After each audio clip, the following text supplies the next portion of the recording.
कथा को असलियत रूप में सुनिए।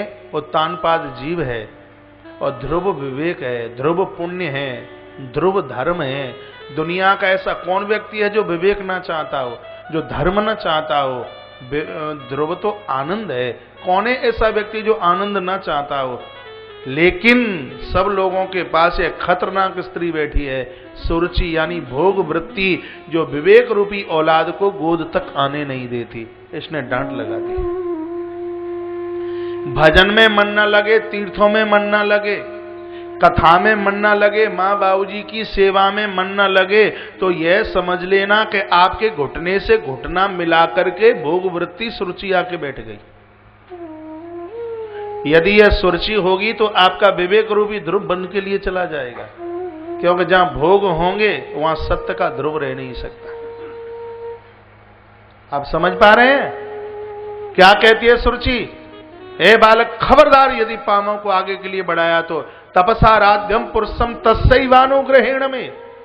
पहले वन में जाकर के तप कर और नारायण प्रसन्न हो वरदान देने के लिए कहें तो वरदान मांगना कि सुरुचि माता की कोख से मेरा जन्म हो। जब तू मेरे पेट से जन्म लेगा तब कहीं इस गोद और गद्दी पर बैठने का अधिकार तुझे प्राप्त होगा। बच्चे को डांट लगा दी। बालक रोता हुआ चल पड़ा और अपनी मां के पास पहुंचा है। माता सुनीति ने पुत्र को रोते हुए देखा, आंख के आंसू पहुंचने लगी। कहा, पुत्र क्या बात है? ध्रुव ने कहा, मां मैं ये पूछना चाहता हूं ऐसा क्या कारण बना कि तुझे राजघराने से बाहर किया गया? इन लोगों को सबक सिखाऊंगा, बता बात क्या बनी। लेकिन धन्य है माता सुनीति जिसने एक भी बार यह नहीं कहा कि राजघराने में मेरा अपमान हुआ है। ये तो रही कथा दृष्टांत की। कथा का सिद्धांत यह है कि माताओं, यदि घर में किसी के द्वारा अपमान हो जाए तो यह बात अपने बच्चों को मत कहना। जेठानी ने क्या कहा, देवरानी ने क्या कहा, सासू ने क्या कहा, ये बच्चों को नहीं बताना। बच्चों के अंदर घृणा की दीवार तैयार हो जाएगी। कभी भी सासू ससुर की बुराई, जेठ जेठानी की, देवर देवरानी की बुराई बच्चों के सामने कभी करना नहीं है। पहले तो बच्चों के सामने घर में झगड़ा ही नहीं करना, लड़ना ही नहीं। अब जिस घर में मम्मी और चाची में लड़ाई होती हो और बेटी देखती हो और बेटी जावे ससुराल, तो क्या वो है अपनी देवरानी की छुट्टियां बिना पकड़े मानेगी? सोचेगी जब बड़ी मम्मी में झगड़ा होता तो एक बार हम भी चोटी छू करके देख ले। हाँ, लेकिन जिन घरों में कभी तू मैं नहीं हुई, ऐसी बेटियां अपने ससुराल पक्ष को स्वर्ग बना देती हैं। सोचती है कि मेरी मम्मी चाची में कभी झगड़ा नहीं हुआ, मैं दो बातें सुन लूंगी, किसी को मैं जवाब नहीं दूंगी। बाहरी माता सुनीति क्या कहें? ध्रुव को पूछा, पुत्र हुआ क्या? कहा, मैं पिता की गोद में बैठने के लिए चला, वहां कोई विमाता बैठी और उसने मुझे डांट लगा दी। कहा, वन में जाके तप कर इस गद्दी पर बैठने का अधिकार तुझे तब मिलेगा। मां सुनीति ने कहा, पुत्र ध्रुव, तेरी विमाता ने तुझे अच्छा ही तो कहा है, बढ़िया कहा है। जब तक तू वन में नहीं जाएगा तब तक इस गद्दी पर तू बैठेगा कैसे? बेटा, इस गद्दी पर बैठने के लिए पहले वन में जाके तप ही करना पड़ता है। ये अयोध्या का नियम है, ये अयोध्या का नियम है। लोग मां कैकेयी को दोष देते हैं कि राम के लिए वनवास मांग लिया। कैकेयी बुरा करती होती तो जिंदगी भर का वनवास मांग लेती। यदि 14 वर्ष का वनवास मां कैकेयी ने मांगा है तो बहुत बड़ा उपकार किया। मां कैकेयी राम को कहना चाहती है, पुत्र राम, यह वासना 14 स्थान पर रहती है। 5 ज्ञानेन्द्रिय, 5 कर्मेंद्रिय और चतुष्टय अंतःकरण, मन बुद्धि चित्त और अहंकार। 14 वर्ष की साधना से जब तक 14 स्थान से वासना को नहीं हटाओगे, इस गद्दी पर बैठने के लिए किसी सुंदर सूर्पणखा को जीतना पड़ेगा। इस गद्दी पर बैठने के लिए किसी सुंदर अहिल्या को जीतना पड़ेगा। इस गद्दी पर ऐसे ही नहीं बैठ जाओगे। इसलिए 14 वर्ष का वनवास मां कैकेयी मांगती है। पहले वन में तप कीजिए।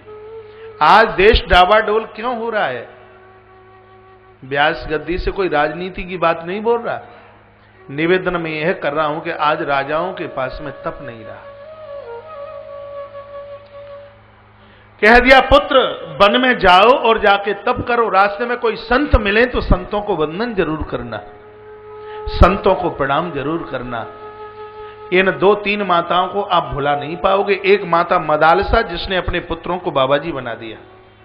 एक रामायण की माता है सुमित्रा, जो कहती है तुमरे भाग राम बन जाई, दूसरों ही तो तात कछु नहीं, लखन को बोलती है। एक यह तीसरी माता भागवत की है जिसका नाम है सुनीति। माताओं में बहुत बार कहता हूं, आपने अपने पुत्र को डॉक्टर, कलेक्टर, इंजीनियर बनाया, कुछ भी नहीं बना पाए। लेकिन जिन महापुरुषों ने, माताओं ने अपनी संतान को भगवान का भक्त बना दिया और कुछ बनाने के लिए बकाया ही नहीं बचा। ये बाबा जी लोग कोई आसमान से नहीं टपके हुए, भी कोई माताएं ही रही होंगी जिन्होंने इन दिग्गज महापुरुषों को धरती पर प्रकट कर दिया, जन्म दे। वो कोई मां ही तो रही होगी। बच्चों का ज्यादा भविष्य तो मां के हाथ में है, इसलिए इसको कहा गया मातृ देवो भव। पुरुषों को मैं निवेदन करना चाहूंगा, संपत्ति में भले ही कमी रह जाए, पैसा थोड़ा बहुत कम दे जाना कोई चिंता की बात नहीं, संपत्ति कम दे देना, लेकिन सन्मति में कमी न रहे, संस्कारों में कमी न रहे। अरे जिनके बच्चे को संस्कारी होते हैं स्वयं जलते हैं, दूसरों को जलाते हैं, और जिनके बच्चे संस्कारवान होते हैं स्वयं शीतल रहते हैं, और जिनको मिलते हैं उनको भी ठंडक कर देते हैं, उनको भी शीतल बना देते हैं। एक कुंभकार को मैंने देखा कि वह चाक चला रहा था, सुनिए, उससे कुछ सीखा। उसने मिट्टी में से एक बड़ी सुंदर सी चिलम बना दी, फिर उसने चाक को घुमाया और उसमें से उसने एक सुराई बना दी। चिलम और सुराई आप जानते होंगे। चिलम वह है जो स्वयं जलती है और इसका हुक्का जो खींचे उसका गला जला दे, यह काम चिलम का है। लेकिन सुराई वो है जिसमें ठंडा पानी आप भर दें, स्वयं ठंडी रहती है और इसके जल को जो पिए उसको भी यह ठंडा कर दे। यदि अपने बच्चों को कुछ संस्कारों का चिलम बना दिया तो स्वयं जलेंगे, जिसको मिलेंगे उसको जला देंगे। यदि अपने बच्चों को आपने संस्कारों की महाराज सुराई बना दी है, स्वयं ठंडक रहेंगे और जिसको मिलेंगे उसको भी महाराज ठंडा कर देंगे। इसलिए अपने बच्चों को चिलम मत बनाना। वृंदावन की गद्दी से बोल रहा हूं, अपने बच्चों को सुरई बनाने की आवश्यकता है। इनको संस्कारों की पूंजी दीजिए, इनको संस्कारों की संपत्ति दीजिए। वृद्धा अवस्था में यदि यह माई बाप अनाथालयों के धक्के से बचना चाहते हैं, अनाथालयों में जाने से बचना चाहते हैं, तो इस युवान अवस्था में अपने बच्चों को भागवत कथा और राम कथा की घूंटी पिलाइए। जो माता पिता अपने बच्चों को कभी संतों के पास, कभी मंदिर और कभी कथाओं में न ले जाएं, तो वृद्धा अवस्था में एक अनाथालय की वह व्यवस्था जरूर कर लें। वह घर नहीं रह पाएंगे उनसे। बच्चे बोल देंगे पापा दूर बने रहोगे तो थोड़ा प्रेम बना रहेगा। छोटी आंख देखना पसंद ना करे वह बच्चा। इसलिए इन बच्चों को संस्कारों की पूंजी दीजिए। माता सुनीति ने तो ऐसा ही तो किया। कहा पुत्र वन में संत मिले, संतों को वंदन करना, संतों को प्रणाम करना। आज ध्रुव राजा उत्तानपाद के पास चले हैं, मस्तक रख के प्रणाम किया, लेकिन कठोर हृदय वाली यह सुरची एक भी बार ध्रुव को रोकने को तैयार नहीं हुई। विमाता के चरणों में भी ध्रुव ने प्रणाम किया है। ध्रुव चले हैं, भागवत में लिखा कि रास्ते में देवर्षि नारद आ गए, नारद के चरणों में ध्रुव ने प्रणाम किया है।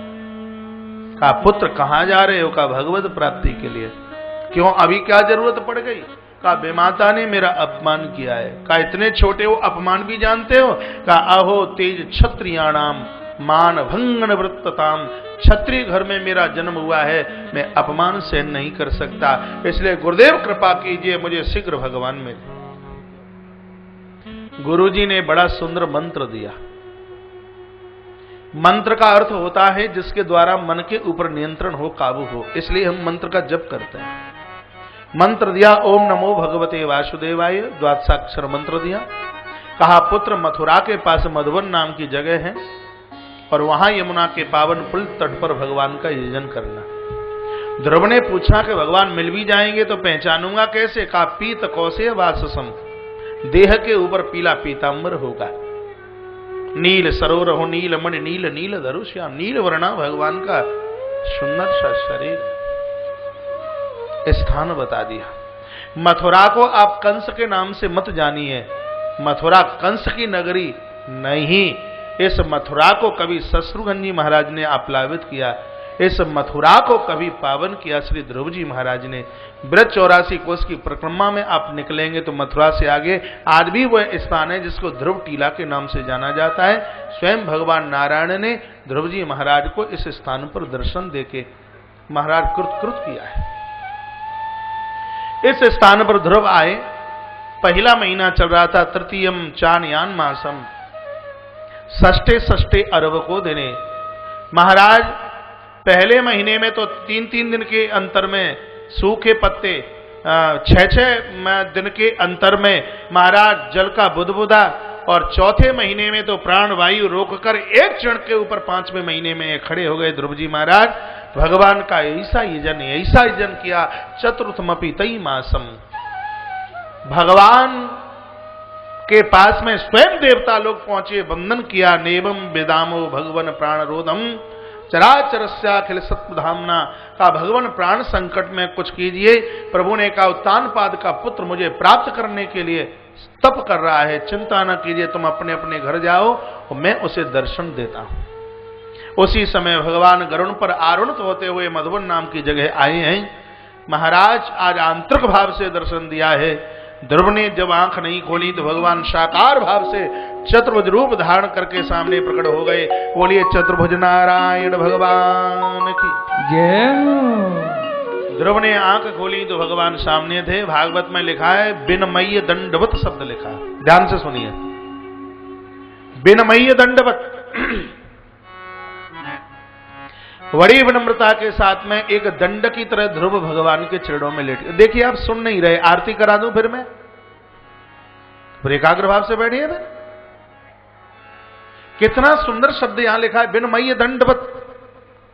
विनम्रता के साथ एक दंड की तरह ध्रुव भगवान के चरणों में लेट गए। दंड लाठी को कहते हैं, लकुटी को कहते हैं। इसके ऊपर मेरा निजी शोध है, आपको अच्छा लगे तो जरूर समझना। एक बार मैं बैठा बैठा सोच रहा था कि ये ध्रुव जी महाराज लाठी की तरह भगवान को क्यों प्रणाम है, यहां उपमा लाठी की क्यों दी गई। दिमाग में जो बात आई आपके सामने बोल रहा हूं, अच्छा लगे तो देख लेना।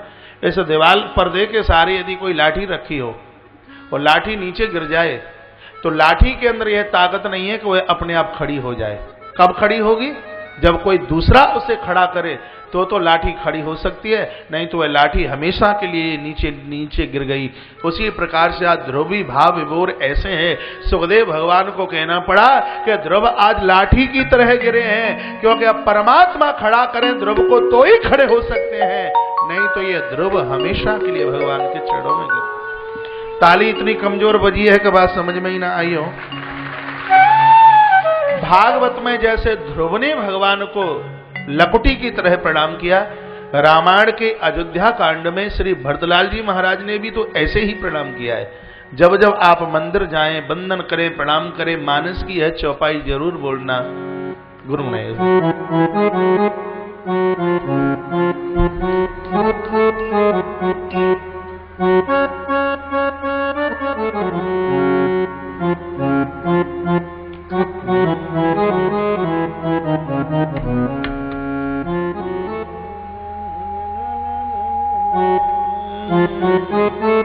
हरि बोल।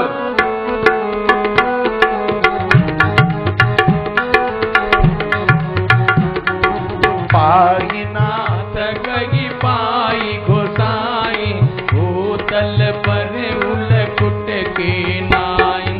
पाई नाथ गई पाई घोसाई, भूतल पर उलकुट के नाई। पाई नाथ गई पाई घोसाई, भूतल पर उलकुट की नाई। पाई नाथ गई पाई घोसाई, भूतल पर उलकुट की नाई। पाई नाथ गई पाई घोसाई, भूतल पर उलकुट की नाई। पाई नाथ गई पाई घोसाई, भूतल पर उलकुट की नाई। भूतल परेहु लकुट की नाई। जैसे भरतलाल जी लाठी की तरह प्रभु राम के चरणों में गिरे। राम कथा में तो चौपाई की व्याख्या कई घंटों तक होती है। अब मैं यहां आपको राम कथा नहीं सुना रहा, थोड़ा एग्जाम्पल लिया है रामायण का। देखिए रामायण की चौपाइयां तो आप समझिए अरहर की दाल में तड़का, रामायण की चौपाइयां तो आप समझिए भोजन के बाद पापड़। हां, किसी भी ग्रंथ की कथा हो रामायण के बिना तो वह आगे बढ़ती ही नहीं, क्योंकि 6 शास्त्रों का रस गोस्वामी जी ने मानस में भर दिया। तो विनमय दंडवत, आज एक लाठी की तरह चरणों में वंदन किया है, प्रणाम किया है। दंडवत प्रणाम, दंडवत प्रणाम उसको कहते हैं प्रणाम करते समय 6 अंग जमीन से लगे। पुरुषों को चाहिए प्रणाम करें तो 6 अंग जमीन से, दोनों घुटने, दोनों बाजू, माथा और छाती, इसको साष्टांग प्रणाम कहते हैं। माताओं को साष्टांग नहीं, पंचांग, दोनों घुटने, दोनों बाजू, मस्तिष्क। पूज्य मातृशक्ति की छाती प्रणाम करते समय धरती को स्पर्श न करे, क्योंकि इस नारी के वजन को धरती मां सहन नहीं कर सकती। आपने कभी गिरिराजी गोवर्धन में देखा हो, जब माता दंडवती परिक्रमा करती हैं तो छाती के भर नहीं, कंधे के भर लेटती लेटती वह प्रदक्षिणा करती हैं, परिक्रमा करती हैं, नहीं तो पुण्य के बजाय अपराध और हो जाता है। कोई कितना भी बड़ा क्यों ना हो, माताओं को लंबे होकर प्रणाम नहीं करना चाहिए, ऐसा हमारे ग्रंथों के अंतर्गत लिखा है। पुरुषों को साष्टांग, माताओं को पंचांग। साष्टांग बंदन प्रणाम श्री ध्रुव जी महाराज ने किया। प्रभु ने उठाया, अंक में भरा, गोद में बिठाया और कहा वरम ब्रूहि, वरदान मांगो। ध्रुव रो पड़े। ध्रुव ने कहा भगवान पढ़ा लिखा नहीं हूं, कुछ नहीं आता मुझसे, कुछ थोड़ा बहुत मुझसे आता भी होता मैं आपकी स्तुति जरूर करता, लेकिन कुछ नहीं आता। कृतांजलिम ब्रह्ममयेन कंबुनः शब्द लिखा है। कृतांजलि हाथ जोड़े ध्रुव ने। भगवान ने 5 जन नाम का शंख है, ध्रुव के कपोल से लगा दिया। ध्रुव की वाणी खुल गई और यह पूरी की पूरी स्तुति बालक ध्रुव ने रो रो करके भगवान की गाई है।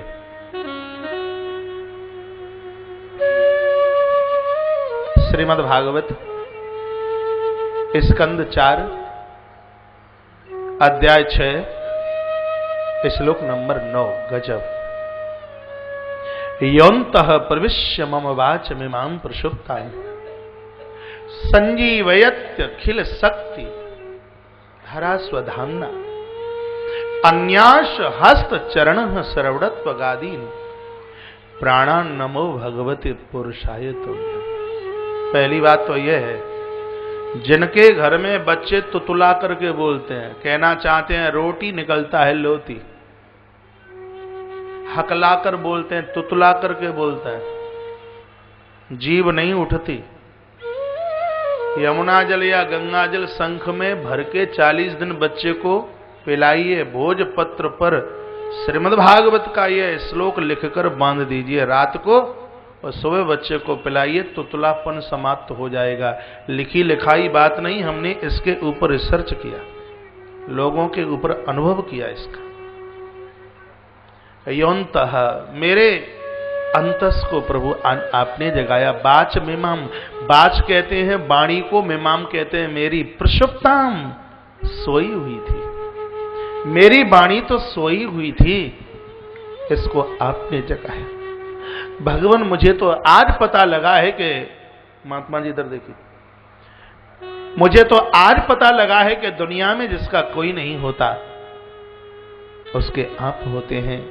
भगवान आज आपने अनाथ को सनाथ कर दिया। मेरे भगवान ने कहा ध्रुव बेटा वरदान मांगो, क्या चाहते हैं? ध्रुव ने कहा भगवान कुछ नहीं चाहता।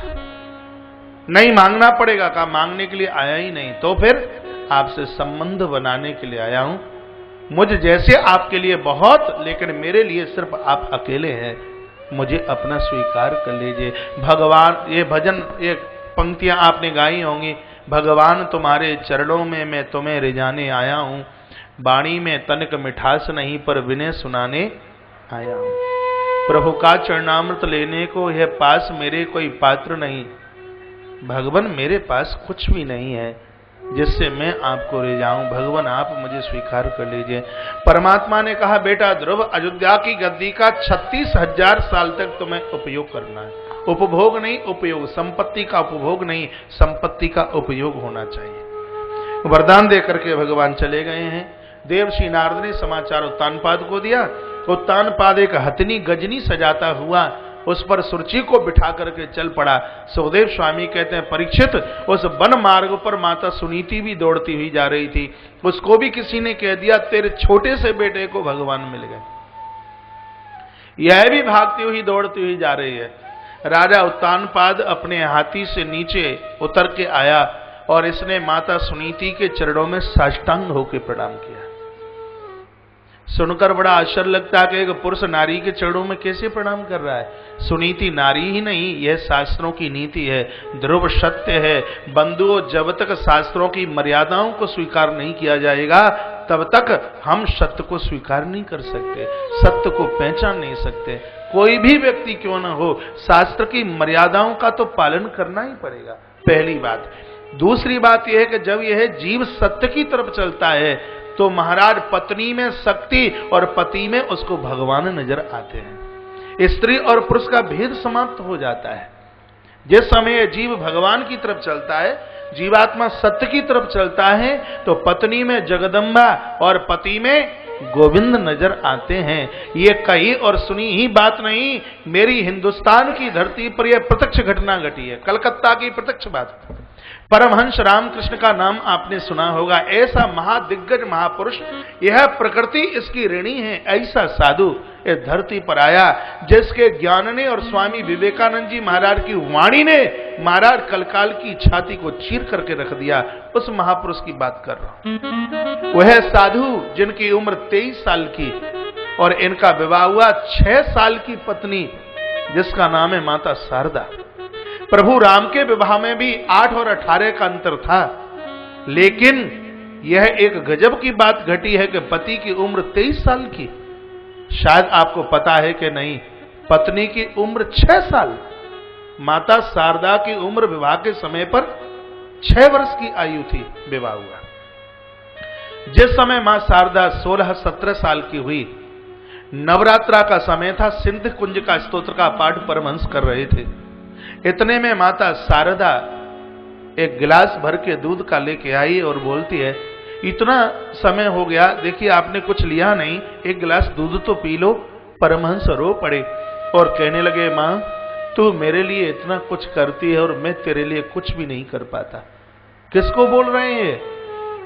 अपनी पत्नी को, लेकिन इनकी दृष्टि में पत्नी नहीं, मां भगवती नजर आ रही है। कहा, मां आज अष्टमी है नवरात्रा की, मेरा जीवन कृत हो जाएगा, धन्य धन्य हो जाएगा। एक बार अपने चरण धोकर के मुझे चरणोदक ले लेने दीजिए। कहा, शारदा ने, तुम्हें क्या हो गया? मेरे साथ तुम्हारी 7 भांवर पड़ी हैं। यह तो हिंदुस्तान के सन्यासी ने सुना ही नहीं, आसन छोड़ करके खड़े हो गए और पत्नी शारदा का पीछा किया और जैसे ही चरणों में गिरे तो कलकत्ता की धरती पर मां शारदा में से जगदम्बा काली प्रकट हो गई। मां भगवती जगदम्बा काली प्रकट हुई है। और तब यह बात कही गई है, जब व्यक्ति सत्य की तरफ चलता है तो वह अपनी पत्नी में भी महाराज शक्ति को खोजता है। इसी वृंदावन की सत्य घटना है। यमुना के पावन तट पर जीव सनातन गोस्वामी जी स्नान करके यमुना जी से लौट रहे थे। इनका एक छोटा सा बेटा जिसकी उम्र 5 साल की थी। कभी परिक्रमा में आप जाएं, इमली तला नाम की जगह, यह घटना उसी जगह की है। और वृंदावन की धरती पर बोल रहा हूं तो 16 आना सही है, बात कोई गलत नहीं हो सकती। इन्होंने उस छोटे से बच्चे को आते हुए देखा, अपने बेटे को हाथ जोड़ करके कहा, कन्हैया आज नहाने में मैं इतना मलमल करके नहाता रहा कि मैंने देरी की आपसे मिलने के लिए और आपको स्वयं आना पड़ा। क्या गोविंद आप मुझे क्षमा नहीं करोगे?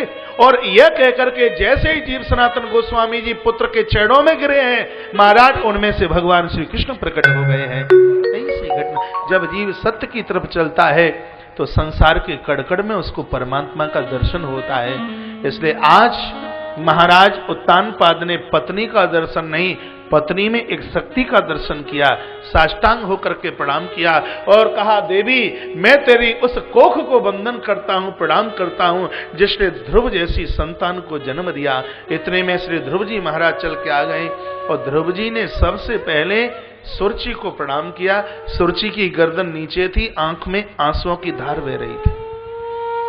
ध्रुव ने कहा, मां संकोच ना कर, यदि तू मुझे ऐसी वाणी नहीं बोलती होती तो मैं घर नहीं छोड़ता, और घर नहीं छोड़ता तो 5 साल की आयु में मुझे भगवान मिलते कैसे। तू मेरी एक गुरु है, तूने मेरे ऊपर बहुत बड़ी कृपा की। ध्रुव के मुंह का वाक्य है कि परमात्मा जो कुछ करता है बंधुओं वह बढ़िया करता है। ज्ञान यही तो है। ज्ञान, वैराग्य और भक्ति, ये 3 शब्द। ज्ञान का अर्थ क्या है? ईश्वर जो कुछ कर रहा है बढ़िया कर रहा है। वैराग्य का अर्थ क्या है? ईश्वर ने हमें जो दिया है हमारी जरूरत से ज्यादा दिया है। भक्ति का अर्थ क्या है? हमें जो मिला है किसी की कृपा से मिला है। और लंबा प्रवचन करूं तो बहुत घंटे हो जाएं, मैंने बहुत संक्षेप में बात कह दी है। ज्ञान का अर्थ क्या है? परमात्मा जो कुछ कर रहा है बढ़िया कर रहा है, ये बात भेजे में बैठ जाए, ज्ञान है। वैराग्य क्या है? भगवान ने जो दिया मुझे मेरी जरूरत से ज्यादा दिया है। भक्ति क्या है? मुझे जो मिला है किसी के आशीर्वाद से मिला है। ध्रुव कहते हैं, मां तूने जो कहा बहुत बढ़िया कहा, यदि ऐसा नहीं होता तो भगवान कैसे मिलते। राम करे सो ठीक, कृष्ण करे सो ठीक। वृंदावन से आप अपने अपने घर लौटे तो मुख्य दरवाजे पर ऊपर लिख देना, राम करे सो ठीक, कृष्ण करे सो ठीक। भगवान जो कुछ कर रहा है बढ़िया ही कर रहा है। मैं जो बोल रहा हूं आपकी समझ में आ रही है? बात आ रही है पर कम आ रही है। एक बार बादशाह अकबर और बीरबल दोनों के दोनों वन में गए। राजा बाण घिस रहा था, उंगली कट गई। बीरबल को कहा, बीरबल मेरी तो यह उंगली कटी। का परमात्मा ने बहुत अच्छा किया। बड़ा क्रोध आया अकबर को कि उंगली मेरी कटी और फिनाइल तूने छिड़की, सो उठा कर ले जाकर के कारावास में डाल दिया। कहा कैसा रहा? बीरबल ने कहा, उंगली कटी बहुत अच्छा हुआ, आपने मुझे जेल में डाला यह उससे भी अच्छा हुआ। एक दिन की बात थी, अकबर अपनी सेना के साथ वन में गया। इतनी जोर से तूफान आया, वर्षा हुई, जितनी सेना थी वो तो छोड़ छाड़ के चली गई। और उस समय एक यवनों का सरदार, जिसने जगदम्बा के दरबार में मनौती मांगी थी कि बेटे का जन्म हो जाए तो नर बलि चढ़ाऊंगा, सो वह बलि तो छूट गई, हाथों में से चली गई। अपने अनुयायियों को कहा कि शीघ्र ही कोई जिंदा व्यक्ति लेकर के आइए। उस वन में कोई और तो मिला नहीं, बादशाह अकबर मिल गए। अकबर को ले जाया गया और भवानी के दरबार के सामने खड़ा कर दिया। महाराज, और जैसे ही तलवार लेकर के अनुयायी तैयार हुए तो तांत्रिक गुरु ने कहा कि यह देख लीजिए कहीं कहीं बलि अंग से भंग तो नहीं है। ऊपर से नीचे तक देखा तो एक उंगली के ऊपर मल्लम पट्टी हो रही थी। तांत्रिक गुरु ने कहा इसको छोड़ दो, नहीं सब मारे जाओगे। छोड़ दिया अकबर को। प्रसन्न होते हुए जा रहे हैं अकबर कि बीरबल ने सही कहा था कि ईश्वर जो कुछ करता है बढ़िया करता है। यदि उंगली नहीं कटी होती तो आज गर्दन काट दी जाती। हाँ, उंगली कटी तो गर्दन बच गई। सीधे जेल में पहुंचे, हाथ जोड़ के कहा, बीरबल तुमने बिल्कुल सच कहा था कि भगवान जो कुछ करता है बढ़िया करता है। उंगली कटी तो गर्दन बच गई, मुझे माफ कर दो। काय की माफी? कि मैंने तुमको जेल में डाला। बीरबल ने कहा, क्या तुम्हें ध्यान नहीं है? मैंने तुम्हें एक वाक्य बोला था, उंगली कटी तो बहुत अच्छा, उंगली कटी तो अच्छा हुआ और मुझे जेल में डाला गया तो यह उससे भी अच्छा हुआ। कहा कैसे? अरे तूफान के थपेड़ों में सेना के लोग तो छोड़ छाड़ करके तुम्हें चले आए। राजन, मैं तुमको छोड़ करके आने वाला नहीं था।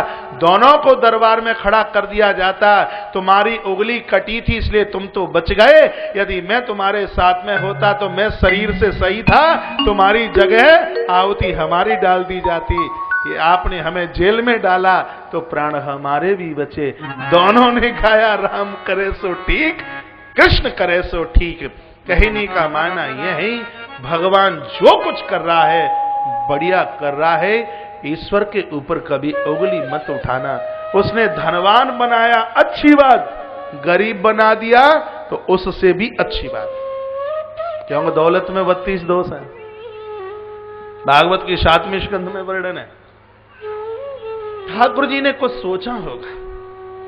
पैसे वाले को लगता है कि मैं दुखी, और गरीब को लगता है मैं दुखी। और मैं इस व्यासपीठ से निवेदन कर रहा हूं, चाहे गरीब से गरीब व्यक्ति, चाहे अमीर से अमीर व्यक्ति, और सुख और दुख का समय उन दोनों के पास में बराबर है। कितना भी पैसे वाला हो, उसके पास में भी परेशानी उतनी है जितनी गरीब के पास है। ऐसे बात समझ में ना आवे तो इसको इस ढंग से समझने की कोशिश करना। महीने में 2 पक्ष होते हैं, एक है उजियाला पक्ष और एक है अंधियारा।